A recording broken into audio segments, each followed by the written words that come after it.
Hello YouTubers, this is my 1996 S10 conversion for 454 part 5. This is going to be just kind of a follow-up update and on some issues that I had with some rod bearings. So first off, Annette, I got everything all painted up, cleaned up all the welds and everything. I still got to fill back in there, Annette, where the firewall was cut out. I'm still trying to debate now on a power steering box, whether stick with the power steering or go over to manual.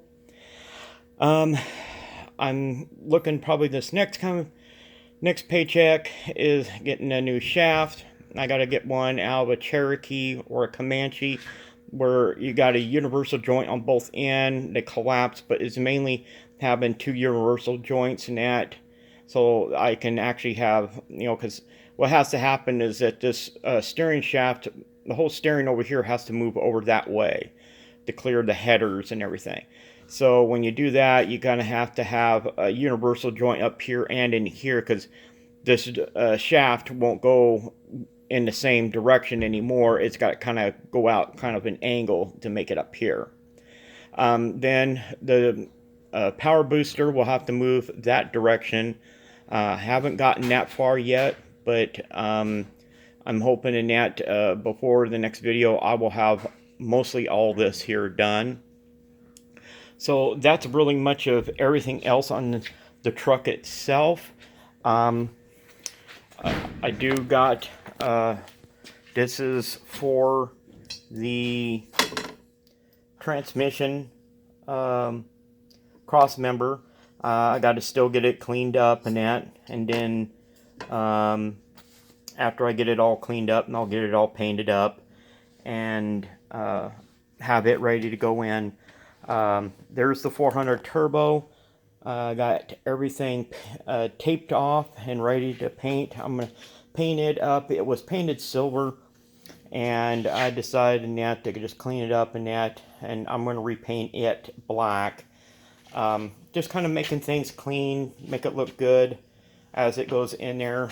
May not last long, but at least I know in that it's clean when I went in.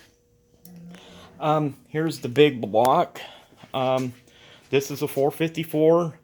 It was, it's basically in that 454, 20 thousandths over.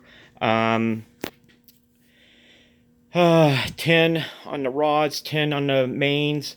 It's got a thumper cam. It's the biggest cam that you can possibly get without going to the extent of having to put a high stall torque converter or mess with the valve train at all.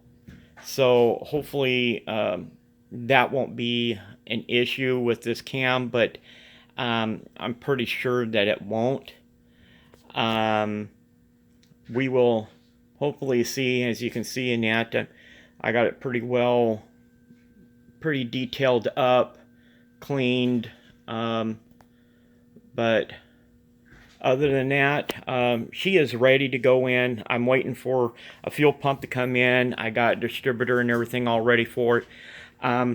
I got about 3 of these carbs. I got 1 AFB and 2 elder blocks.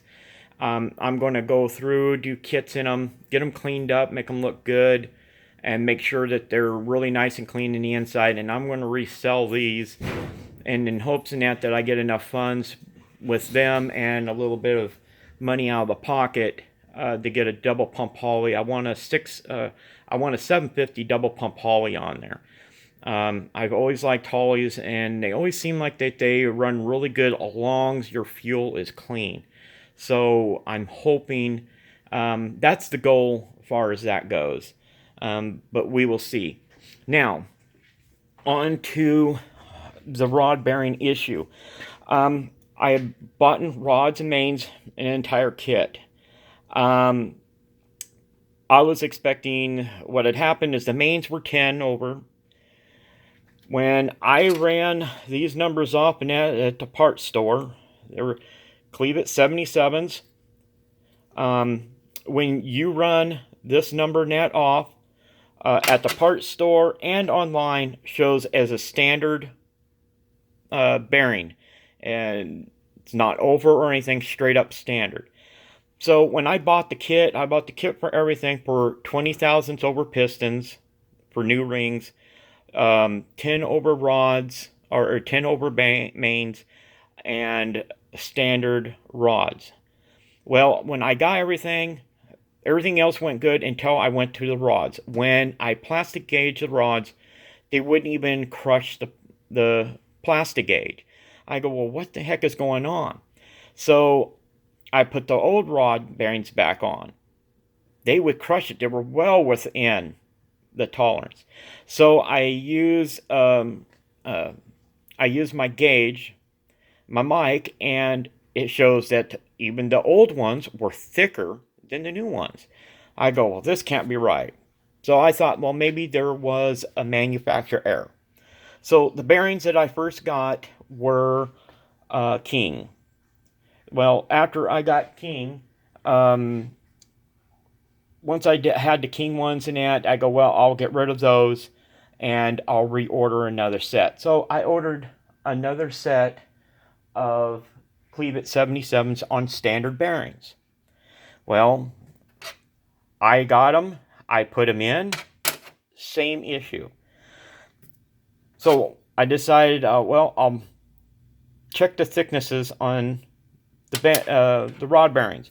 When I did the thickness on the rod bearings, the old ones were thicker than the new ones still. I go, okay, now this has got me confused. If these are standard bearings and I've gone to generic to back to Cleveland and it's still not wanting to work, I go, what is the problem? I go, they're still, even the new ones, Cleveland were thinner than these ones. I go, well, there's got to be a thickness issue. So I did some hunting around, checking on videos and everything, and I come across a guy who was a rep for Cleveland 77s.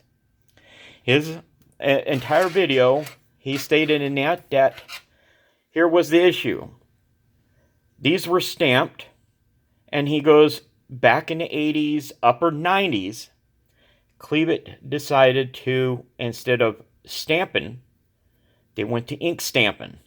Well, of course, in that, if you're looking along, you know, you're looking for the stamp of Cleveland 77s, or you are looking for that number right there. You don't see, you know, a 10 over, 20 over, or whatever. The 10, the 1088 there, that's just, you know, the month and year of them. And he stated that has nothing to do with it. If it was, it should be stamped on there. Well, I did some more checking in that, and when he said they were ink stamped, I went through, pulled all the old bearings out, rod bearings, decided, well, I'll check them. And announced to me there was very little of a stamp on it. And I kept looking, and sure as enough, there is a stamp of 010 on these bearings. He said in that after in the 90s, they went back or went to stamping like the Cleveland and stamped like this. He says just in the 90s and the 80s, they ink stamped. So I wanted to do a follow-up video on that, you know, if you come across this issue of bearings in that and it doesn't seem like it's right, more likely in that you're probably on the right track in that the bearings are thicker.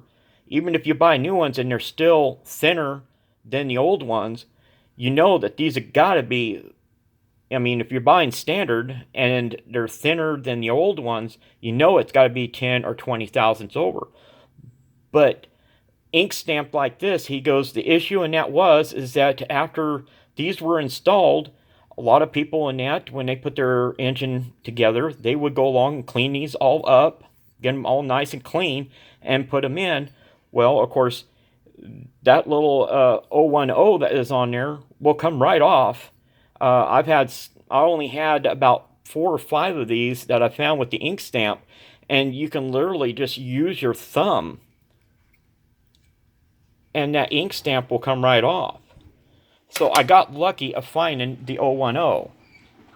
So just kind of a heads up in that if you're coming along in that and you're having this issue, definitely have your rods, your bearings in that mic'd to see if that's the issue. But this give I'm hoping that this give a heads up in that if anybody else comes across this issue, because I spent several weeks on fighting on this, where I wanted to try to get this engine together sooner. And when you come across when you're trying to put an engine together and you're having issues with rod bearings like this, it slows you down. And I'm a backyard mechanic, so I don't have all the luxuries of of having a machine shop. I'm way out here in the boonies and that, and what machine shop we have, you don't know if you can trust them or not. So you kind of got to go by your wing and that, and hoping that your own judgment is just as good. But thank God for having only a 2 or 3 of those with the ink on it, because otherwise I would have never known. Anyway, this is the end of this and that, and I'll get back to you when for the next video. Thank you. Bye.